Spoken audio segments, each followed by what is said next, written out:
This is Paul Schneiderman today on the 67th edition of Sports and Stuff on RainierAvenueRadio.world. Today as my special guest on the 67th edition, I have Chris Fetters. Chris is the full-time editor of Dawgman.com. It's one of the best sites for University of Washington Husky football and basketball. Been around a long time. But Chris, before I get back to you, I want to recognize my engineer today, Daniel Billis. Daniel is also the host of the Fresh Juice Show at RainierAvenueRadio.world. Daniel does a lot of stuff at our station.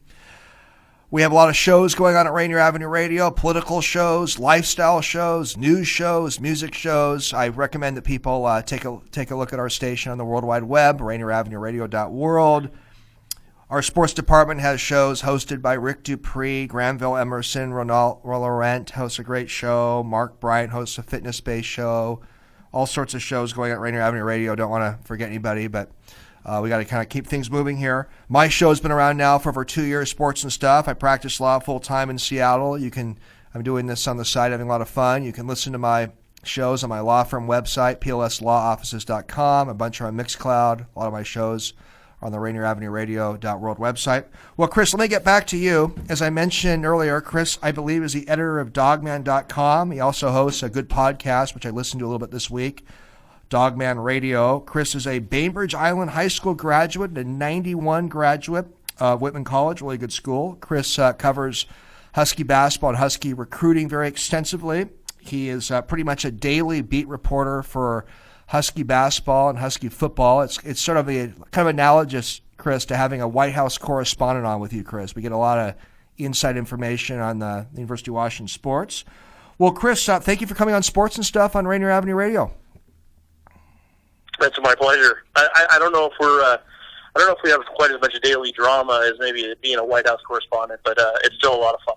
No doubt. There is some drama that comes up in the UW Athletic Department, though, for sure as well. So, I appreciate doing this, Chris. I think we'll have a fun conversation. Well, Chris, you've had a long career covering Husky sports, in particular Husky men's basketball and football. Why don't you share with us how you got this bug to become such a daily guy covering Husky sports? Well, I can put the blame squarely on my father. He kind of introduced me to Washington football at a very early age. Actually, the very, very first Washington game I ever went to was back in 1975, the first game against Texas, and it happened to be Don James' first game as head coach of Washington. So that's when my love of UW football started, and I was 7 years old at the time. I think I wanted to leave after the first quarter because I just didn't understand how things could possibly drag on that interminably long. I think the next year I lasted until about halftime, and then slowly but surely I started to figure out the nuances of the game. So I think by the time I was 10 or 11, I knew everything I needed to know about the game, and have actually still been learning about things ever since. Well, local guy that obviously loves University of Washington sports. Chris, you attended Whitman College, a really good private school in Walla Walla, Washington. I know a few people who went there. It's a renowned school. Do you follow Whitman College athletics a little bit, and are you involved in Whitman College events at all? Yeah, actually, interesting story. One of the real big pioneers, a basketball guy there by the name of Jim Maston, was my golf coach there. I actually went there to play golf too. And so he was the basketball coach and the golf coach, and he used to drive like a low-riding Toyota 280ZX, and it was fun. It was a fun time to be around that area because the Whitman basketball team was really, really good at the time.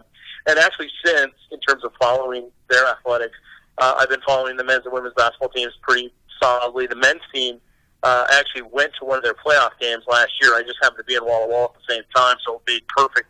It coordinated perfectly with my schedule, and so I got a chance to see them win a pretty big playoff game.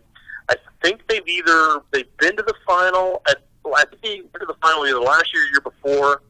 I don't know. I don't remember if it was D3 or NAIA. I can't remember exactly what level they're on anymore. But they haven't had football since the 70s. I think there's a famous photo of Richard Nixon with a Whitman jersey, and I think that was like right around the end of the football program there. I never knew that. And of course, they have the distinguished honor of being a part of the most lopsided score in University of Washington football history. Washington beat them 120-0 one year, way back in the day. So we got that going for us, which is nice. Well, I wanted to get a little Whitman College love in this interview with you, Chris. It's always fun to hit on some Washington State small colleges as well. If you're just tuning in, this is Paul Schneiderman of Sports and Stuff on RainierAvenueRadio.world with Dawgman.com editor Chris Fetters. I don't think anybody knows more about Husky football and Husky basketball than Mr. Fetters. Fun to have you on Sports and Stuff, Chris. Well, Chris, this decade's coming to an end. This 2010s decade, I think, is what we call it. And obviously, some of the highlights of UW basketball and UW football is the UW football team getting the Final Four one year.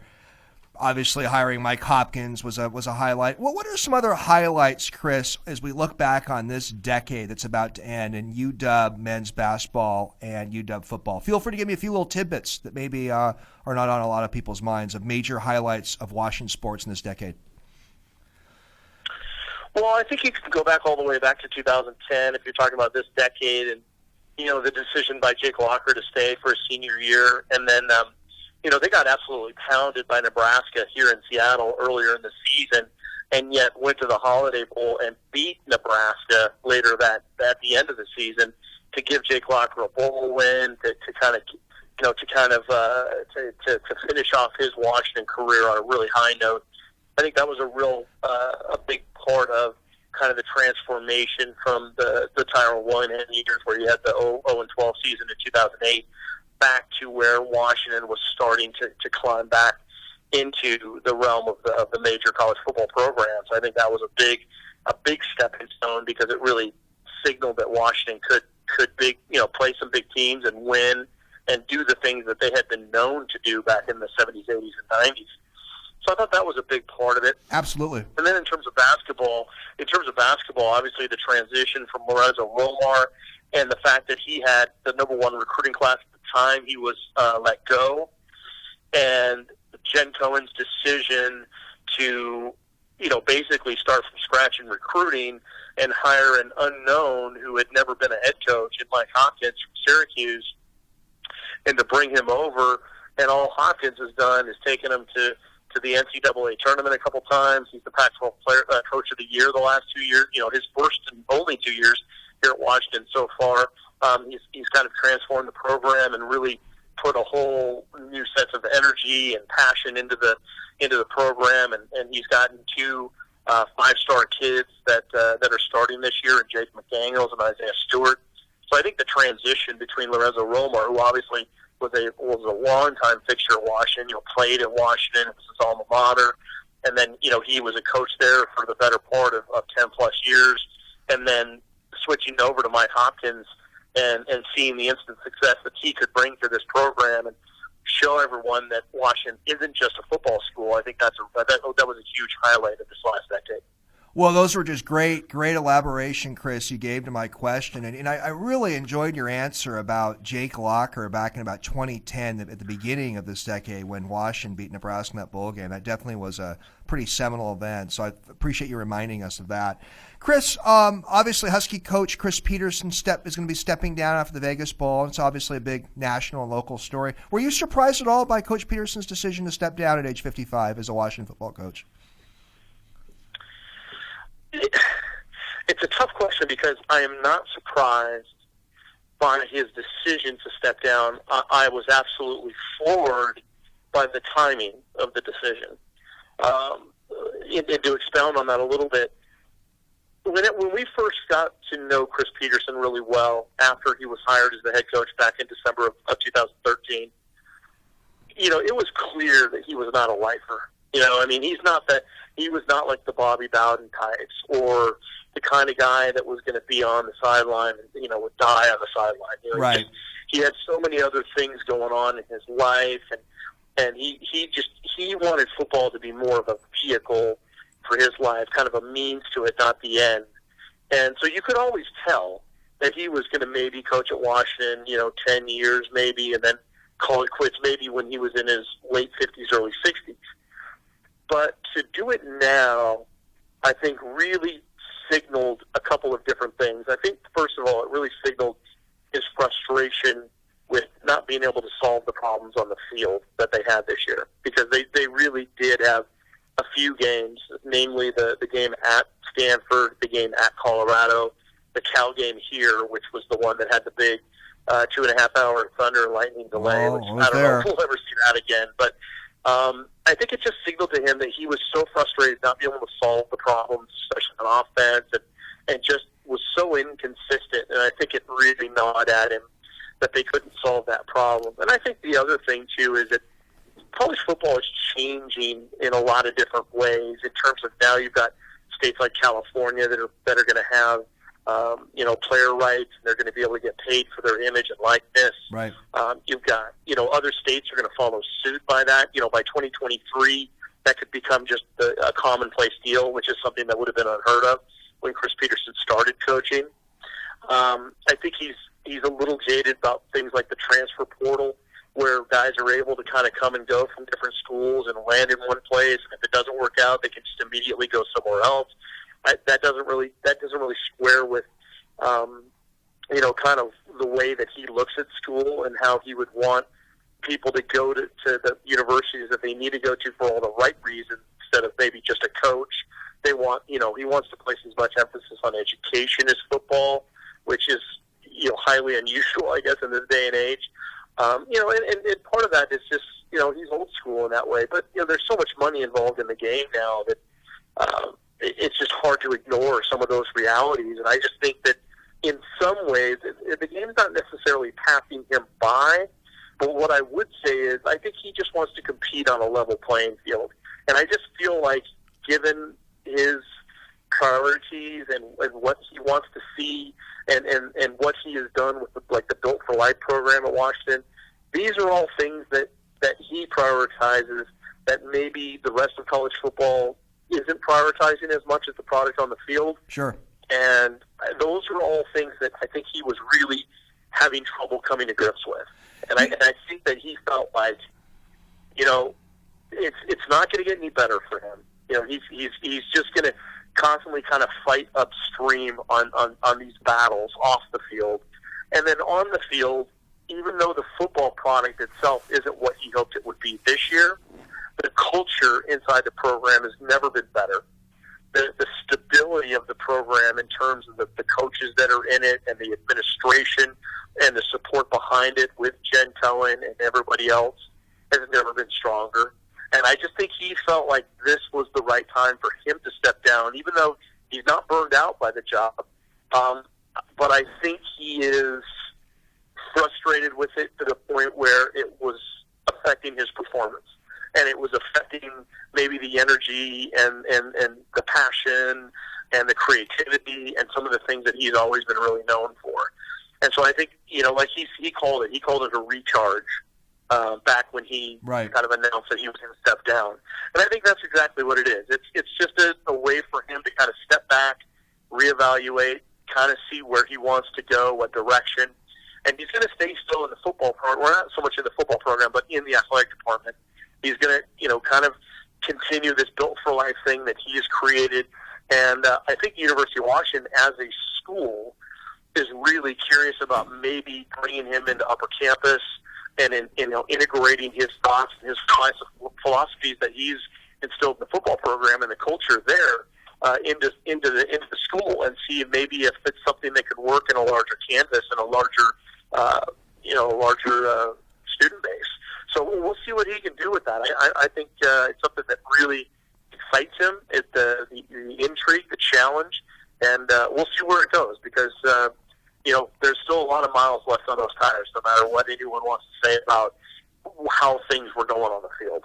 Paul Schneiderman, host of Sports and Stuff on RainierAvenueRadio.world with Dawgman.com, editor Chris Fetters. We're analyzing Husky sports, having fun today. Yeah, I liked a lot of your points there, Chris. And one thing, I happen to work as an attorney, and I see this in other fields as well, is that somebody can be very good in their field, but not really love it. I know a lot of attorneys are very skilled at what they do, but they just don't love it. So I think that's something maybe the mass public can forget, is there can be well-known coaches and movie stars, whatever. They don't always love what they do either, and as you said, want to recharge. So I think there's a lot there with your points.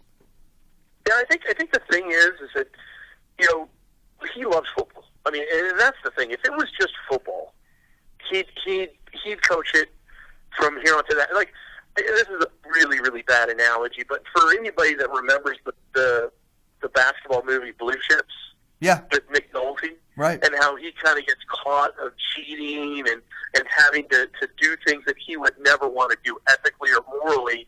But you see him at the end, after basically just torpedoing his college coaching career, he steps outside and he sees a bunch of kids that are playing at a playground across the street, and he goes in, and his natural instinct is just to start coaching. And so he coaches them on how to hit a jump shot, how to do all these. That's what Chris Peterson does. He wants to coach. He wants to do things that help these kids get better on and off the football field. That's what his love and his passion is. So that part has never gone away. I just think that there are so many other dynamics that are affecting how he can get that job done off the field that are impacting it in a negative way in his mind, in his opinion. That it's just something. It's just like I said. It's like a stream that's just never going to stop flowing, and he can't get upstream. He can't go fast enough, and he's always going to be paddling upstream, and he's never going to be able to be able Gotcha. to do the things that he wants to do because he wants to do it with a level playing field, and he's never seen it be truly level. I think, in his opinion, for many years now. Well, believe it or not, we're already almost halfway done here. Paul Scheimerman again on Rainier Avenue Radio with Chris Fetters. Chris, let me ask you another Chris Peterson question. So maybe we can try to hit on some other stuff as well.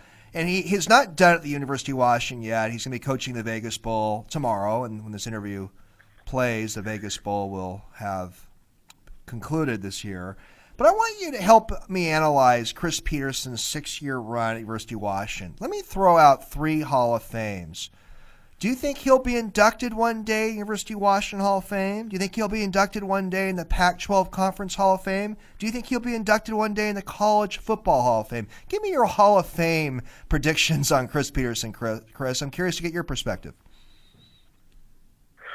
Well, I think there's a really good chance of 1. I think the chances are much, much less in 2, just because he's only been a Pac-12 coach for the 6 years. And then 3 is a slam dunk, because he was already he already had won a National Coach of the Year a couple different times. What he did at Boise State with 92-12 in his years there probably will never be matched in terms of Division I or FCS ever again, or FBS, excuse me. But I think for the Hall of Fame, as far as college football, I think it's a no-brainer. It'll happen sooner rather than later. Pac-12, I think, is going to be a tougher ask, just because he just was not around long enough to maybe be the kind of guy that would have a monster impact. It wouldn't surprise me, but I think it's a tougher ask. The one with Washington is going to be interesting, because I think eventually it'll happen, but I think it just may take a little time. But again, you started out in the beginning, getting to the college football playoff, Right. Getting to 3 straight New Year's 6 bowl games, really taking the program to the next level after Steve Sarkisian left.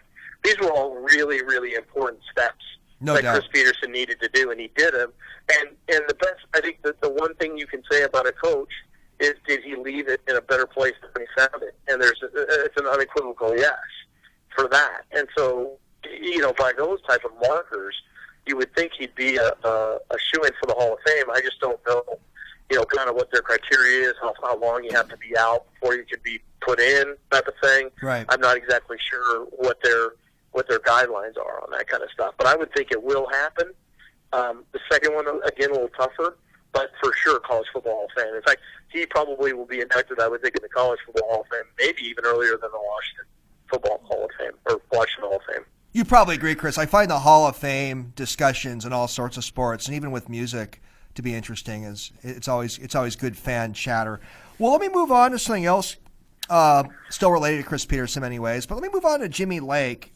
Are you 100% confident that the University of Washington GenCo made the right decision to hire Jimmy Lake immediately, or do you think maybe doing an additional search could have made sense? I mean, the name Jim Mora, for example, still comes up sometimes. What do you feel about the decision to immediately hire Jimmy Lake to be the next University of Washington football coach?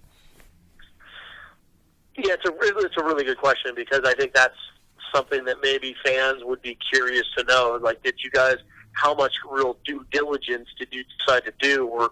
was this something where Chris Peterson just kind of laid this at Jen Cohen's lap and she had to make maybe a rush to judgment a little bit? And I don't think that's necessarily the case, because, you know, you talk to Jen a lot, and you understand that one of the things an AD at that Power 5 conference level has to have, they have to have a short list at every single time, because this is the kind of worst case scenario that will pop up every once in a while. Sure. It doesn't happen all the time, but this is a great example of something where a coach decides, you know what, this is the time.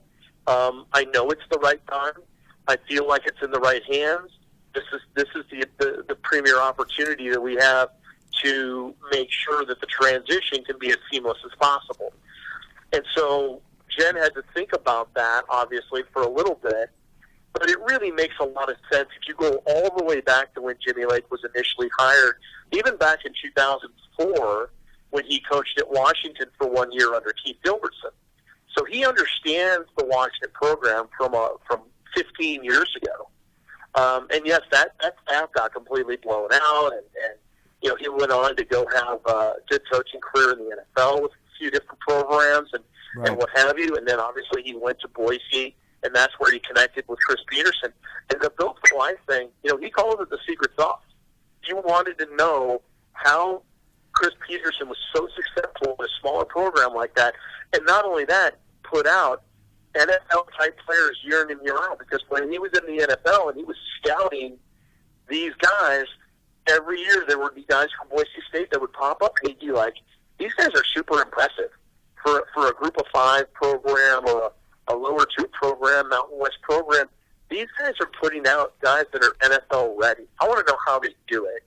And so when he got an opportunity to come to Chris Peterson at Boise, he jumped at it, and he's really kind of learned the trade under Chris Peterson, not just at Washington, but also going back to Boise State. So this is really a hire that has been a long time coming. And you could tell how important it was for the continuity of the staff as well. A couple years back when Chris Peterson made the decision to hire Jimmy Lake and promote him as the defensive coordinator, and Pete Kwiatkowski, who was the defensive coordinator at the time, actually had to take a little bit of a demotion in name. I mean, he was still getting paid the same amount of money, but he had to take a kind of a co-coordinator role to keep Lake in the fold, because he was getting overtures from places like Alabama and Texas A&M and Arizona State and Colorado and a bunch of other schools. That'll tell you how popular and how coveted Jimmy Lake was, not just as a coordinator, but as a guy who could, you know, be seen as an eventual head coach. So all the pieces were in place there, and Jimmy Lake had a couple years as a play caller on defense, as a pure defensive coordinator at Washington. So the next logical step was going to be his ascension to the head coaching ranks. And you know, and you don't have to take my word for it, too. If anybody is listening to this, they should listen to the words of Chris Peterson. And Chris Peterson said himself, if I didn't think Jimmy Lake was ready to take this job right now, and if I didn't think the program was in a position where this transition could be as seamless as possible, I wouldn't have done it. I think in some part, if people go back and listen to what Chris Peterson said, he said he was having second thoughts about whether or not he even wanted to coach this last year in 2019 as far back as the Rose Bowl. And he just didn't have a great experience there. He didn't enjoy it. Didn't appreciate it like he should have. And that's when he kind of, when the wheels started cranking in his head, and he was thinking, you know what, I've got to start making some decisions about what I want to do and how I want to approach this thing. And Jimmy Lake was right there in the mix the whole time.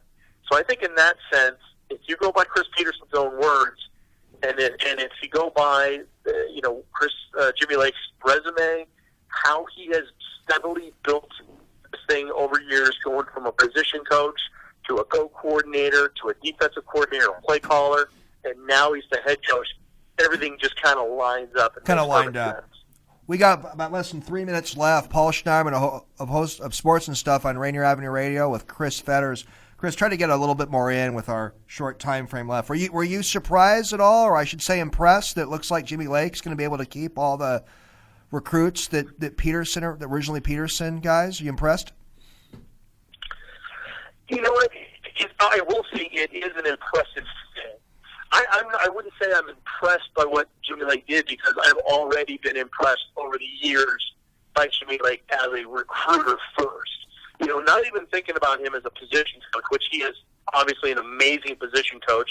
You look at all the guys that he has put into the NFL, for instance. I mean, it's a litany of guys now.